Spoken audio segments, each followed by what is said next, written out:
Ready হয়ে room থেকে বেরিয়েই আগে বাবা ভোলানাথের দর্শন করে নিলাম। তারপরে আমরা যাচ্ছি এখন মোহনা। তাও প্রায় বেরোতে বেরোতে 6:30 বেজেই গেছে। আরও সকালে ভোরবেলায় বেরোবো ভেবেছিলাম, কিন্তু হয়নি। তো এই যে দেখো মোহনায় চলে এসেছি। শুরু হয়ে গেছে এখানে শুটকি মাছ, অনেক রকমেরই শুটকি মাছ আছে। তারপরে সব রকম মাছ, ইলিশ, পমফ্রেট, চিংড়ি, আরও অন্যান্য অনেক রকম মাছ ছিল। ইলিশের সাইজগুলো না প্রচণ্ড বড় বড় এখানে ছিল, প্রায় 2.5 কেজি ওজনের, লাস্ট 2.5 কেজি ওজনের, এর থেকে বড় হয়তো হয় না। আর এখানে অন্যান্য ছোটোখাটো দোকানও ছিল। এরপর আমরা সকালবেলায় এখানে এসে ব্রেকফাস্ট করে নিলাম। তো সমুদ্রের ধারে বসে, তা আস্তে আস্তে জলটা প্রচণ্ড পরিমাণে বাড়ছিল, মানে এগিয়ে এগিয়ে আসছিল জলটা। তো যাই হোক, সমুদ্রের দৃশ্য সকালবেলায় উপভোগ করছিলাম আর ব্রেকফাস্ট করছিলাম, এর মজাই আলাদা।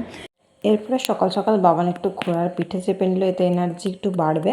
তো এরপরে এই যে মাছ দেখতে দেখতে আবার ফিরলাম হোটেলের পথে। টাটা।